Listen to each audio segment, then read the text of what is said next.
వైకుంఠం ఆద్యాంతం అబద్ధం.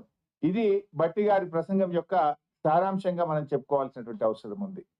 ఇకపోతే బడ్జెట్ లో రాష్ట్ర ప్రజలు ఎంతో ఆశగా ఎదురు చూశారు. ఎందుకంటే వీళ్ళు ఏం చెప్పిండ్రు, ఒకవైపు బట్టి విక్రమార్క సంతకం పెట్టి మరొక వైపు రేవంత్ రెడ్డి సంతకం పెట్టి ప్రజలు నమ్ముతలేరని బాండ్ పేపర్లు పంచారు ఇంటింటికి. చివరికి సోనియా గాంధీతో ప్రజలకు ఉత్తరం రాయించారు. ఈ 6 గ్యారంటీలు 100 రోజుల్లో అమలు చేసే బాధ్యత తల్లిగా నేను తీసుకుంటాను అని సోనియా గాంధీతో ఉత్తరం రాయించారు. బాండ్ పేపర్ మీద 2 సంతకం పెట్టి పంచారు.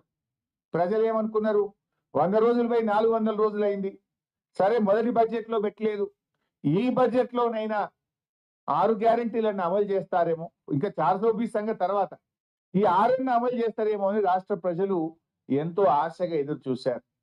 ఇవాళ మహాలక్ష్మి 2500 ఇస్తారేమో, బడ్జెట్ లో పొందుపరుస్తారేమో అంటే ఆ మహాలక్ష్మి ఊసే లేదు. 2500 రూపాయల సంగతి దేవుడు కానీ 250 కోట్లతో అందాల పోటీలకు మాత్రం డబ్బులు పెట్టిండు రేవంత్ రెడ్డి. అందాల పోటీలకు 250 కోట్లు బడ్జెట్ లో పెట్టిండు. కానీ 2500 రూపాయల మహాలక్ష్మికి మాత్రం నయా పైసా బడ్జెట్ లో పెట్టలేదు. చేయూత 4000 పెన్షన్ ఇస్తారు అని ఆశ చెప్పారు. 2023 డిసెంబర్లోనే ఇస్తామన్నారు. 2024 డిసెంబర్ అయిపోయింది. 2025 బడ్జెట్ కూడా వచ్చింది. ఈ బడ్జెట్ లో కూడా లేదు. అంటే సగం పుణ్యకాలం అయిపోయింది వీళ్ళకి. అంటే ఇవాళ వృద్ధులను, వితంతువులను, గీత చేనేత కార్మికులను, ఎయిడ్స్ పేషెంట్లను కూడా ఈ రాష్ట్ర ప్రభుత్వం 4000 పెన్షన్ ఇవ్వకుండా బడ్జెట్ లో నిధులు పెట్టకుండా మోసం చేసిండ్రు. పెన్షన్ల విషయంలో ఒక పని అయితే చేసిండ్రప్ప, కొత్త పెన్షన్లు ఇవ్వలేదు కానీ ఉన్న పెన్షన్లు మాత్రం కూడా వీకిండ్రు. రేవంత్ రెడ్డి గారి 16 నెలల పాలనలో ఈ రాష్ట్రంలో 1,50,000 పెన్షన్లు తగ్గినాయి. 1,50,000 పెన్షన్లు కోత పెట్టింది. వీళ్ళు చెప్పింది 4,000 ఇస్తామని, 4,000 ఇవ్వలేదు కదా. ఉన్న పెన్షన్లలో 1,50,000 మందిని ఏరేసిండ్రు. I'm challenging. తర్వాత పోయిన బడ్జెట్ స్పీచ్ లో బట్టి గారు ఏం చెప్పిందంటే 31,000 కోట్లతో రుణమాఫీ చేస్తున్నామని 2024-25 బడ్జెట్ లో చెప్పారు. 31,000 కోట్లతో చేస్తామని చెప్పారు. ఈ బడ్జెట్ లో చూస్తే మేము 20,000 కోట్లు ఇచ్చేస్తాము అని చెప్పేసాం. అంటే ఇప్పుడు మిగతా సంగతి ఏంటి? ఫర్ ఎగ్జాంపుల్ నా ఒక్క నియోజకవర్గంలోనే రుణమాఫీ అయినోళ్ళు 20,000, సిద్దిపేట నియోజకవర్గంలో రుణమాఫీ కాని రైతులు 22,000, అయినోళ్ళు తక్కువ, రుణమాఫీ కానోళ్ళు ఎక్కువ. కానీ బడ్జెట్ ప్రసంగంలో ఏం చెప్పిండు, ఇక రుణమాఫీ అయిపోయింది అన్నట్టు చెప్తున్నారు. మరి మిగతా వాళ్ళకి ఇస్తారా? ఎప్పుడు ఇస్తారు? రేవంత్ రెడ్డి గారు 2 లక్షల మీద ఉన్న వాళ్ళు కట్టండి, ఉరకండి, బ్యాంకులో పోయి కట్టండి, మీరు ఎవరైతే 2 లక్షల మీద ఉన్నది కడతారో మీకు కూడా రుణమాఫీ చేస్తా అని రేవంత్ రెడ్డి చెప్పిండు. మరి ఆయన మాట ముఖ్యమంత్రిని నమ్మి కడితే ఇవాళ వరకు 2 లక్షల మీద ఉన్న వాళ్ళకైతే లేదు, 2 లక్షల లోపు ఉన్న వాళ్ళకైతే లేదు. ఇవాళ 2 లక్షల లోపు రుణమాఫీ అయిందని బట్టి గారి ప్రసంగంలో చెప్పారు. ఒక నా నియోజకవర్గంలో 2 లక్షల లోపు ఉన్న 10,150 మందికి ఇప్పటిదాకా రుణమాఫీ కాలేదు. 2 లక్షల లోపు 10,150 మంది ఉన్నారు. అంటే మరి నువ్వు 2 లక్షల లోపు అయిపోయింది అనేది పిచ్చి అబద్ధం కదా. 2 లక్షల లోపు రుణమాఫీ అయిందన్న బట్టి పోదామా మదిరకు? ఎప్పుడు పోదాని చెప్పు, పోయి అడుగుదాంపా రుణమాఫీ మొత్తం అయిందా, ఏ ఊరికి పోదామో నీ నియోజకవర్గంలో చెప్పు. లేదు నా నియోజకవర్గానికి వస్తా అంటే సాధారణంగా నేను ఆహ్వానిస్తా. రుణమాఫీ అయిపోయింది 2 లక్షల లోపు అని చెప్పినావు, కాలేదు. ఇది ప్రజల్ని, రైతుల్ని మోసం చేస్తున్నావు నువ్వు. అది కూడా లేదు. అంటే 2,500 మహాలక్ష్మి లేదు, 4,000 పెన్షన్ లేదు, రుణమాఫీకి కేటాయింపులు లేవు, తులం బంగారంకు కేటాయింపులు లేవు, నిరుద్యోగ భృతికి కేటాయింపులు లేవు, అంతా బోగస్. పోయినసారి బడ్జెట్ లో 2024-25లో ఆన్ గోయింగ్ ప్రాజెక్ట్స్ ఈ సంవత్సరంలో 6 పెండింగ్ ప్రాజెక్టులు పూర్తి చేసి నీళ్లు అందిస్తామని 24-25లో చెప్పిండ్రు. అండ్ ఈ సంవత్సరం 12 ప్రాజెక్టులు పూర్తి చేస్తాము అని చెప్పిండ్రు. నేను అడుగుతున్నా, ఒక్క ప్రాజెక్టు పూర్తయిందా? అయితే దాని పేరేందో చెప్పండి.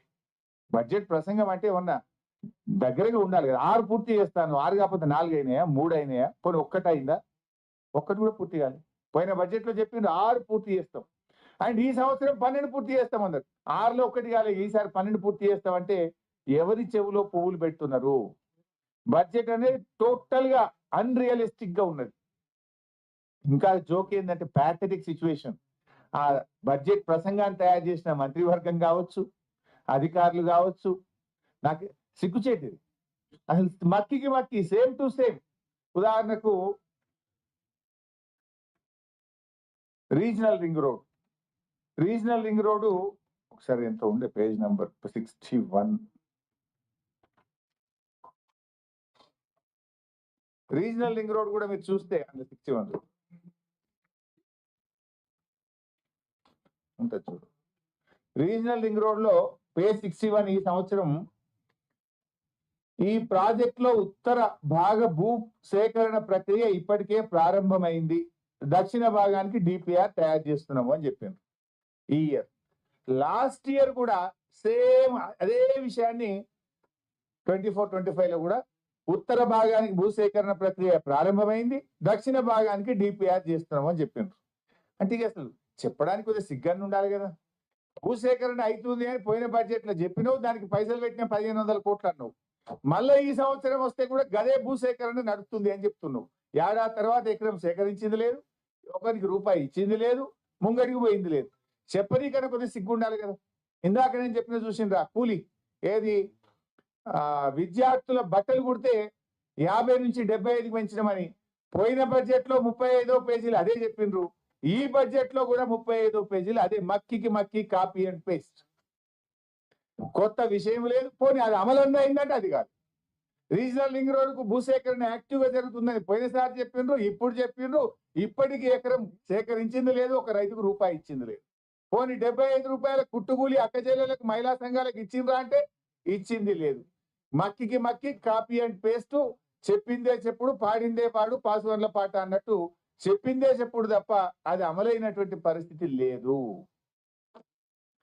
ఇకపోతే జిఎస్డిపి గ్రోత్ రేట్ మీరు చూసిండ్రు, బడ్జెట్ ప్రసంగం విన్నారు. బీఆర్ఎస్ హయాంలో జిఎస్డిపి గ్రోత్ రేట్ రాష్ట్ర స్థూల ఉత్పత్తి పెరుగుదల 12.9%. కాంగ్రెస్ పాలనలో స్థూల ఉత్పత్తి గ్రోత్ రేటు ఈ సంవత్సరం ఎంత అంటే 10.1. తగ్గిందా పెరిగిందా? మేము బాగా చేసినాం ఇక మా అంత ఎవరు చేయలేదని కాంగ్రెస్ వాళ్ళు బాగా కొడుతున్నారు కదా. ఎందుకు తగ్గింది జిఎస్డిపి? రాష్ట్ర స్థూల ఉత్పత్తి బీఆర్ఎస్ హయాంలో పెరిగితే కాంగ్రెస్ హయాంలో 2.8% మాకంటే తగ్గింది. జిఎస్డిపి గ్రోత్ రేటు మా పాలన కంటే కాంగ్రెస్ పాలనలో 2.8% తగ్గింది. తలసరి ఆదాయం బీఆర్ఎస్ పాలనలో 1,24,104 రూపాయలు ఉంటే మేము దిగిపోయేసరికి 3,56,564. అంటే మా గ్రోత్ రేట్ 12.4%. కాంగ్రెస్ పాలనలో గ్రోత్ రేట్ ఎంత అంటే 9.6%. నేను చెప్పలే, బట్టి గారే చెప్పిండు. వాళ్ళ గ్రోత్ రేటు తలసరి ఆదాయంలో 9.6. బీఆర్ఎస్ పాలనలో తలసరి ఆదాయం వృద్ధి రేటు 12.4%. అంటే జిఎస్డిపి పెరుగుదలలో మీరు మాకంటే వెనుకబడ్డారు. తలసరి ఆదాయం పెరుగుదలలో బీఆర్ఎస్ పాలన కంటే కాంగ్రెస్ పాలనలో వెనుకబడ్డది. ఇకపోతే రేవంత్ రెడ్డి నోరు తెరిస్తే ఏమంటాడు? అప్పులు అప్పులు, దివాలా దివాలా అని చిల్లర దివాలా కోర రాజకీయాలు మాట్లాడుతుంటారు. కానీ వాళ్ళ బడ్జెట్ పుస్తకాలు ఏం చెప్పినాయి? ఇవాళ ఇగో తెలంగాణ బడ్జెట్ ఇన్ బ్రీఫ్ ఈ పుస్తకం ఏం చెప్తుంది? ఈ రెవెన్యూ సర్ప్లస్ స్టేట్ పోయిన సంవత్సరం 5,888 కోట్ల రెవెన్యూ మిగులుందట. బడ్జెట్ మిగులు, రెవెన్యూ మిగులు. నేను చెప్తుంది కాదు పుస్తకం. 5,888 కోట్ల రెవెన్యూ మిగులు ఉంది అని ఇది పోయిన సంవత్సరాన్ని చెప్పారు. ఈ సంవత్సరం బడ్జెట్ లో ఏం చెప్తున్నారంటే